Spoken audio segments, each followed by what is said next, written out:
¿Qué tal, mis queridos hermanos? Para mí es un placer estar en esta ocasión realizando con ustedes el estudio bíblico de esta semana.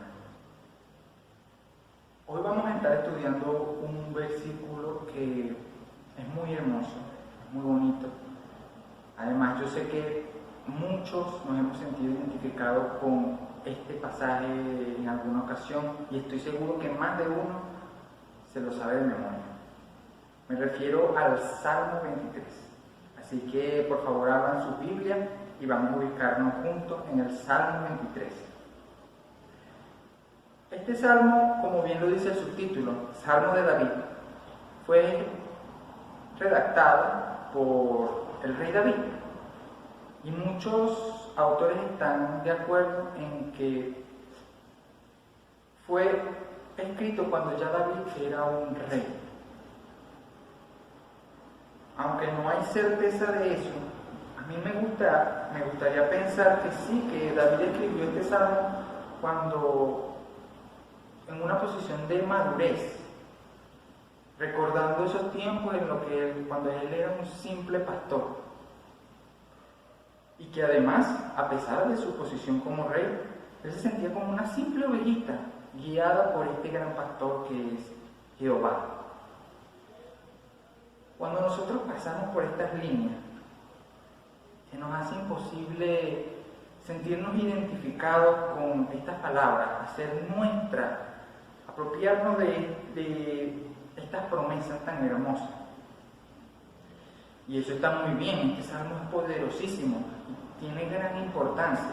Yo recuerdo que mi mamá tenía en su casa siempre abierta una Biblia con este salmo ahí indicándolo. Y yo les estoy hablando de una mujer que no era para nada cristiana y de un hogar que no era cristiano.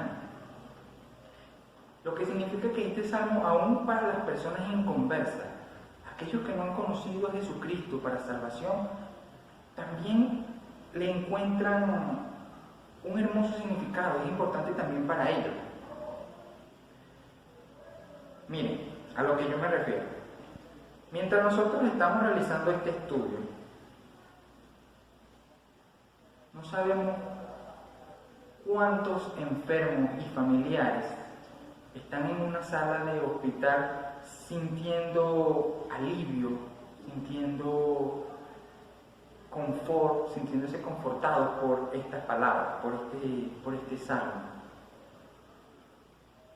O un padre de familia que ha quedado sin trabajo, no tiene cómo alimentar a su familia y encuentra reposo en estas palabras. No podemos pensar tampoco en cuántos corazones arrepentidos se encontrarán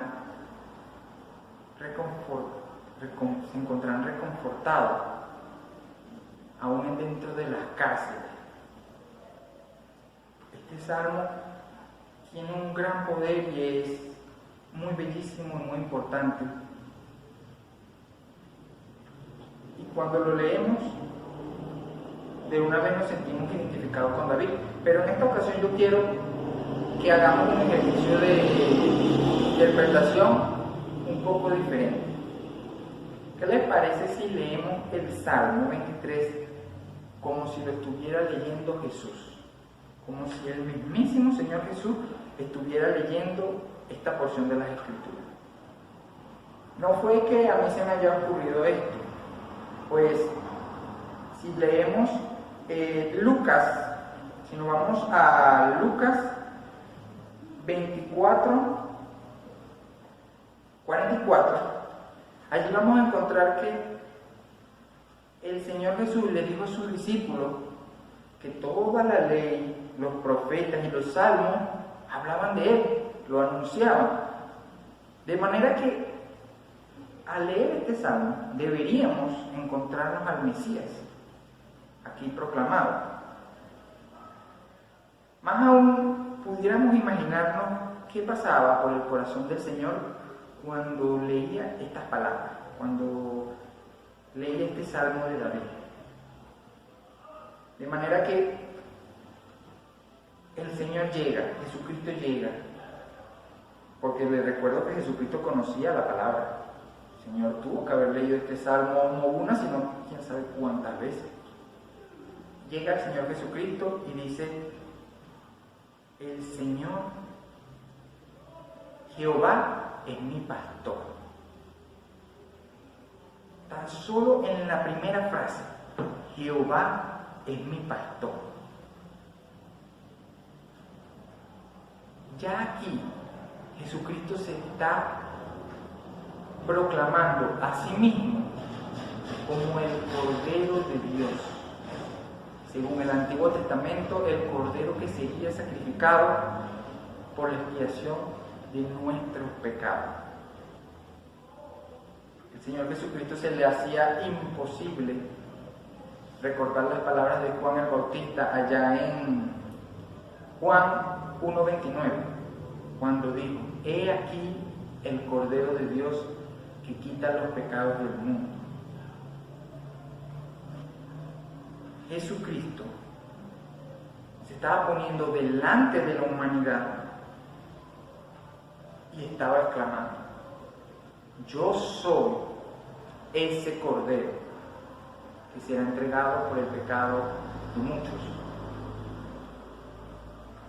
Y Dios, Jehová, Yahweh, es mi fiel, bueno, tierno, amoroso y fiel y justo pastor. Jehová es mi pastor. Ante este panorama oscuro de Cristo siendo guiado por el mismo pastor, por el mismo Jehová, a la cruz, donde sería sacrificado, vemos que el Señor lee con fuerza y dice: nada me faltará. En lugares de delicados pastos me hará descansar.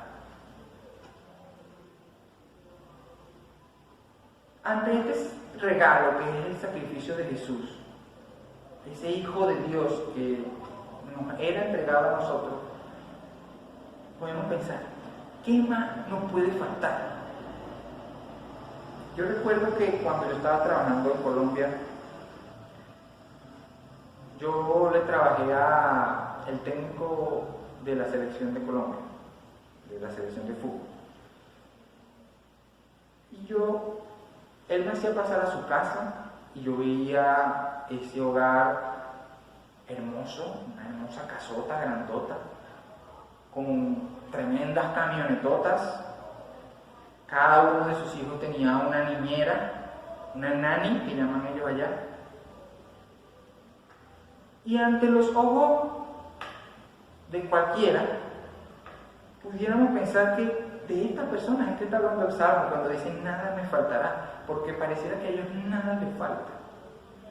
Salen en sus camionetas blindadas con escoltas, te dicen: el Señor te bendiga, pero de los labios para afuera, porque cuando nosotros nos adentramos bien y nos detenemos para ver esta familia, falta Dios, en estos lugares falta Dios. Muchas veces la gente se centra en lo que tiene y se olvida en el que se los dio, en el dador de esas cosas. Vemos problemas en esos hogares, vemos falta de comunicación. Los padres no pueden criar a sus hijos porque se la pasan trabajando, entonces son otros los que crían a sus hijos. Y ya no estoy hablando específicamente de este señor que me contrató, sino de el vecindario completo donde él vivía. Y yo pienso, ellos son los únicos que pueden decir: nada me faltará, porque a ellos les falta Cristo. Vemos el otro panorama, el otro lado de la moneda. Personas que viven en lugares muy pobres, que se levantan y cuando salen de su casa lo que ven es un tierrero frente de su casa y dicen: ¿qué es lo que no me falta? Porque a mí me falta todo, no tengo agua, no tengo luz, no tengo comida.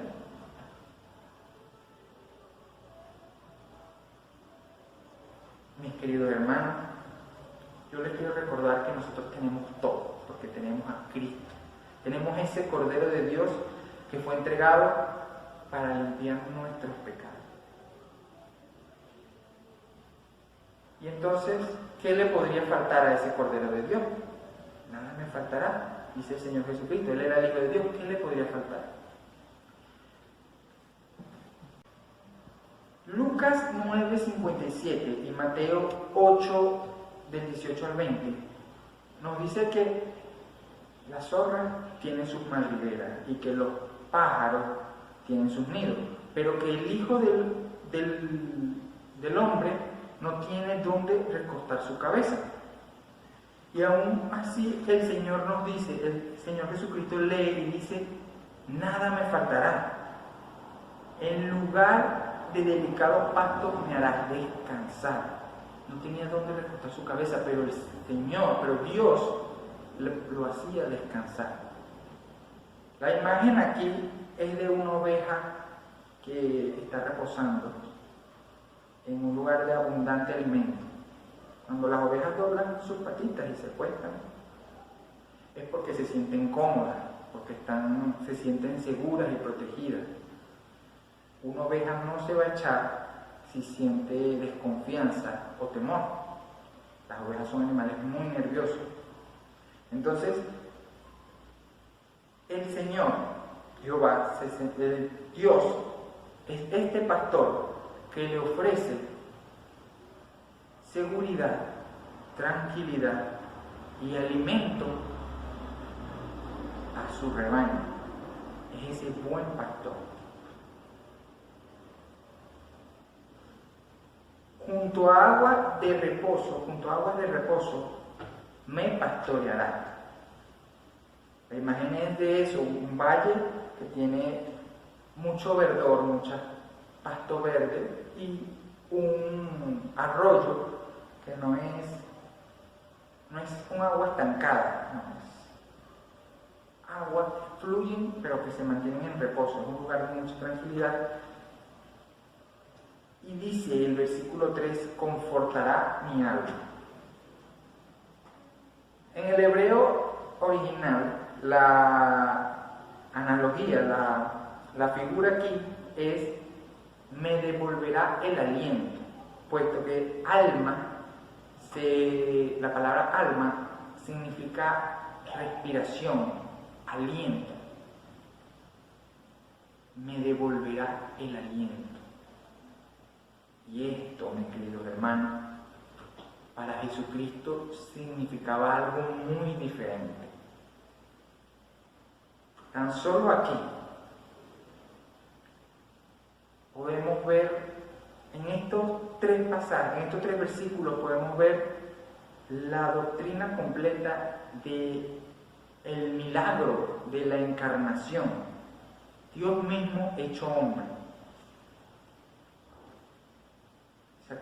El Cordero que era sacrificado por nuestros pecados y que además venció la muerte para darnos a nosotros justificación. Continúa la idea diciendo, me guiará por sendas de justicia por causa de su nombre, porque cuando dice por amor de su nombre, lo que significa es por causa, por la razón de su nombre. Y el nombre de Dios, el nombre de Jehová es Santo, Santo, Santo. Por lo que la preservación de Jesucristo ante el pecado fue hecha a causa del santo nombre de Jehová, para que por medio de ese justo, todos nosotros los pecadores pudiéramos ser limpios de ese pecado que nos asediaba. Su justicia se nos fue imputada. Quiero recordarles también que la única razón por la que el sacrificio de Jesús, por lo que el sacrificio de este Cordero de Dios era válido, es porque Él no cometió pecado en ningún momento. por lo que su perfección lo hacía apto para que nosotros pudiéramos gozar de esa justicia, de esa santa justicia. De modo que al llegar al versículo 4, el Señor se encuentra con un video, con un panorama, como con un texto de su futuro, de lo que a él espera.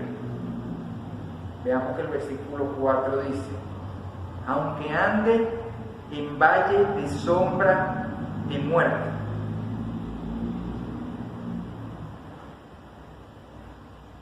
El Señor Jesucristo se enfrentaría a una muerte, y esto él lo conocía muy bien. Él sabía de qué estaba hablando David aquí, y también sabía de lo que le estaba hablando Dios Padre a él en ese momento. Por la misericordia de Jesús, nosotros, los salvos, los que hemos creído en Jesucristo para salvación, jamás nos tendremos que enfrentar a esta muerte a la que se enfrentó Jesucristo, puesto que él se estaba enfrentando a la muerte eterna, a la separación de Dios a causa del pecado, puesto que él no conoció pecado. Como él no conoció pecado, fue hecho pecado, y en ese momento él pudo sentir justamente el abandono de Dios. Fue entonces cuando exclamó lo que dice las palabras que están en el Salmo anterior, en el Salmo 22. Dios mío, ¿por qué me has desamparado?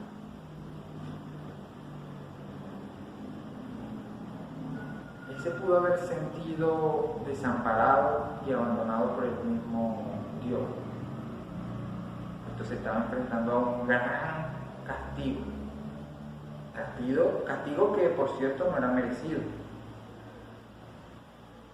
Pero vean lo que él conocía. Él pudo haber sentido el abandono de Dios, pero miren lo que él sabía. No temeré mal alguno, porque tú estarás conmigo. A pesar de lo que el Señor pudo haber sentido, él sabía que Dios estaba con él. Y de una manera incomprensible para nosotros. Es un ejemplo y una fuente de inspiración para que nosotros sepamos que en los momentos más oscuros Dios está con nosotros. Y en ese momento Dios estaba con Cristo reconciliando al mundo, reconciliándose con el mundo al destruir el pecado. Tu vara y tu callado me infundirán aliento. De nuevo hablando de esa victoria alcanzada en la cruz, esa victoria alcanzada a los 3 días cuando Cristo resucitó, cuando el Padre literalmente le devolvió el aliento. Versículo 5: aderezas mesas delante de mí en presencia de mis angustiadores. Ante este panorama, nosotros podemos pensar, hacernos la pregunta: ¿a qué se refiere esto? La figura es la de un banquete, una cena con ricos alimentos. Y podríamos imaginarnos cuáles son esos angustiadores que Jesucristo identifica en este pasaje. Todos aquellos que se burlaron de él, que lo golpearon, que lo escupieron, que lo blasfemaron allá en esa cruz. ¿Y cuál es esa mesa? ¿Cuál es ese banquete puesto delante de Jesús en la cruz? Yo quiero pensar que ese Cristo vio en la cruz todo el pueblo redimido de Dios, todo el pueblo redimido de los salvos, de todos los santos. Isaías 53:11 dice: verá el fruto de su aflicción, de la aflicción de su alma, y quedará satisfecho. Por su conocimiento justificará mi siervo justo a muchos y llevará las iniquidades de ellos. De manera que en ese momento de crucifixión, Cristo veía delante de esos angustiadores, delante de esos hombres crueles, veía el fin de su obra, veía a su pueblo, te veía a ti, me veía a mí, nos veía a todos nosotros allí, y Él sabía que lo hacía por nosotros. Esa era su recompensa. Continúa el pasaje diciendo: unges mi cabeza con aceite. ¿Cuándo Jesucristo fue ungido? David fue ungido como rey. Pero ¿cuándo Jesucristo fue ungido? Pues esto lo podemos ver en Mateo 26:7. Cristo fue ungido por la persona que quizás menos nos imaginemos, en el lugar que menos nos imaginemos, pero fue ungido como rey y príncipe, como sacerdote y príncipe. Dice Mateo 26, versículo 7. Vino a él una mujer con un vaso de alabastro de perfume de gran precio, y lo derramó sobre su cabeza, sobre la cabeza de él, estando sentado a la mesa. Una pecadora, María Magdalena, fue quien ungió a Cristo, y muchos estudiosos dicen que este ungimiento especial tenía gran poder porque anunciaba la muerte de Cristo. Más adelante dice que estas especies aromáticas era para prepararlo para la sepultura. Entonces, el poder de este ungimiento, la importancia, porque anuncia a Cristo como sacerdote, como príncipe, y además anuncia su muerte. Mi copa está rebosando. Quizá el Señor pensó en este momento en el cáliz de la ira de Dios, esta copa que Él pidió que se le quitara, de delante. Pero aquí la imagen es la de una copa rebosando en alegría, ante una celebración. Por lo que yo creo que la mejor manera en la que el Señor pudo haber visto esta copa es a la luz del aposento alto. Cuando el Señor dijo: asimismo tomó también la copa después de haber cenado, diciendo: esta copa es el nuevo pacto en mi sangre, haced esto todas las veces que la bebiereis en memoria de mí. Por lo que esta imagen de una copa rebosando nos da a nosotros el gozo, la alegría de experimentar a Cristo, experimentar la sangre de Cristo, su sufrimiento. Y recuerdo que la Santa Cena, cuando nosotros participamos de la Santa Cena, estamos celebrando, estamos recordando la muerte y la resurrección de Cristo, su venida. Conmemoramos su segunda venida. Entonces esta copa que el Señor estaba rebosando para el Señor, era esa ansia que Él tenía por derramar su sangre para limpiar su pueblo del pecado. Ciertamente el bien y la misericordia me seguirán todos los días de mi vida. En la casa de Jehová moraré por largos días. ¿Y en qué casa estaba pensando Jesucristo? ¿En cuál casa él iba a morar por largos días? En la casa de mi Padre muchas moradas hay, refiriéndose a que este lugar donde el Señor morará es donde morará junto a nosotros también, donde ya su gloria será la que sostenga toda la existencia, donde allí lo conoceremos y estaremos con Él.